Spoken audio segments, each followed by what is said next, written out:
नमस्कार साथियों आप सब कैसे हैं। उम्मीद करते हैं कि आप अच्छे होंगे। आप सभी को साथियों प्रजापति हेल्थ केयर में स्वागत है। मैं हूं आपका दोस्त डॉक्टर शगुनी पंडित, मरवन प्रखंड, मुजफ्फरपुर, बिहार।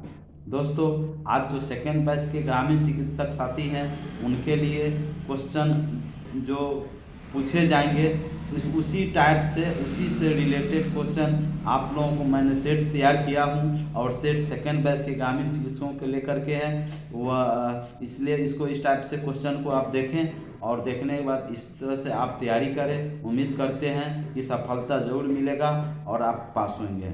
दोस्तों, ध्यान रहे कि बाद में हमको कंपार्टमेंटल का एग्ज़ाम का लफड़ा ना मिले, फिर हमको फॉर्म भरने का परेशानी ना हो, क्योंकि ये बहुत अंतिम प्रोसेस हो जाता है जब आपका रिजल्ट आपका अच्छा नहीं आता है।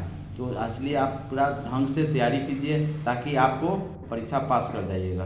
तो दोस्तों, ये क्वेश्चन जो है आपको जो मैं तैयार किया हूँ, जो आप लोगों के बीच में रखूँगा, और यह 3 घंटा का समय दिया जाता है। कुल आपको 70 नंबर का क्वेश्चन को 70 नंबर का आपका रहेगा, कुल पूर्णांक 70 नंबर का, जिसमें 35 नंबर आपको हर हाल में पास करना ही पास करने के लिए 35 नंबर आपको चाहिए ही चाहिए। तो दोस्तों, पहला ऑब्जेक्टिव में जो खाली स्थान पे भरने वाला है, जिसमें पहला क्वेश्चन है दोस्तों, तपेदिक रोग यानी टीबी रोग डैश के माध्यम से एक व्यक्ति से दूसरे व्यक्ति में फैल सकता है। यानी टीबी जो रोग होता है वह डैश में यानी हवा दिखाएगा, हवा के माध्यम से एक व्यक्ति से दूसरे व्यक्ति में फैल सकता है। पीलिया, उसके बाद डैश दिया हुआ है, द्वारा फैलने वाला रोग है। पीलिया यानी पीलिया जो होता है, जॉन्डिस जिसको होता है, पीलिया जो जॉन्डिस होता है वह किस कारण से फैलता है? तो जॉन्डिस दोस्तों पानी द्वारा फैलने वाला रोग है। और ये तीसरा क्वेश्चन है, संक्रमित मां से गर्भस्थ शिशु में डैश विकृतियां उत्पन्न हो सकती हैं। एक अगर कोई मां संक्रमित है, किसी भी बीमारी से ग्रसित है, वह गर्भस्थ शिशु है अंदर में, तो उसमें कौन सा विकृतियां उत्पन्न हो सकती है? तो वह जन्मजात विकृतियां उत्पन्न हो सकती हैं। चौथा क्वेश्चन है दोस्तों, गर्भावस्था में यदि मां संक्रमित हो जाए तो रक्तस्राव हो सकता है। रक्तस्राव या क्या हो सकता है? तो इसमें हो जाएगा गर्भपात हो सकता है। गर्भावस्था में यदि मां संक्रमित हो जाए तो रक्तस्राव या गर्भपात हो सकता है।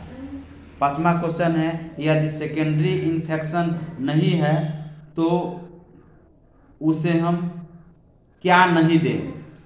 तो जब यदि सेकेंडरी इन्फेक्शन नहीं है किसी रोगी को तो उसमें एंटीबायोटिक आपको नहीं दें। टीका के निर्माण में डैश के महीने के भीतर इसका उपयोग करना, यानी टीका निर्माण के यानी मैन्युफैक्चरिंग करने के बाद और एक्सपायरी डेट से यानी बनला के कितने दिनों के बाद उसको उपयोग में कर लेना है? तो उत्तर है दोस्तों 6 मंथ के अंदर में जो टीका बनता है उसको उपयोग कर लें। दोस्तों, मैं नहीं बता रहा हूँ, यह किताब जो आपका है वो आपका जो लिखा हुआ है उसके माध्यम से मैं बता रहा हूँ। ये कुछ सही और गलत का टिक मारना है। टीके की 0.6 ml मात्रा नस में दी जाती है। गलत है कि सही है, इसको टिक मारना है। दोस्तों, ये गलत हो जाएगा। टीके की 0.6 ml मात्रा नस में नहीं दिया जाता है, उसे मांसपेशियां में दिया जाता है। दूसरा है सही गलत का टिक लगाने में, पोलियो से ग्रस्त बच्चों को कभी मांसपेशियां में इंजेक्शन दे सकते हैं। जो कोई बच्चा पोलियो से ग्रस्त है तो उसको मांसपेशियां में इंजेक्शन आप दे सकते हैं? तो इसको उत्तर है नहीं दे सकते हैं। पोलियो से ग्रस्त बच्चे को मांसपेशियां में इंजेक्शन नहीं देना है। और झाड़ फूंक टोना टोटका को प्रोत्साहित न करें बल्कि हतोत्साहित कर दें। यह सही कि गलत है? बिल्कुल सही है। आपको झाड़ फूंक को प्रोत्साहित नहीं करना है, ठीक है, बल्कि जो है से कि उसको अवॉइड करना है, रोकना है।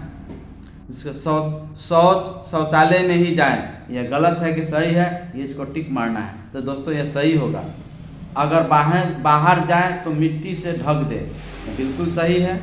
इस टाइप से आपका क्वेश्चन आ सकता है।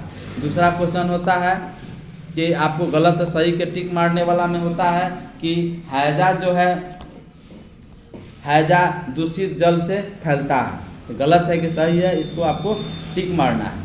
उसका भोजन बनाने से पहले साबुन से हाथ अच्छी तरह धोना जरूरी है, यह गलत है कि सही, इसको टिक मारना है। उसके बाद हैजा में ORS का प्रयोग करें, इसको भी आपको टिक मारना है, गलत सही का। डायरिया अक्सर निर्जलीकरण को बढ़ावा देता है, इसको भी आपको गलत सही को टिक मारना है।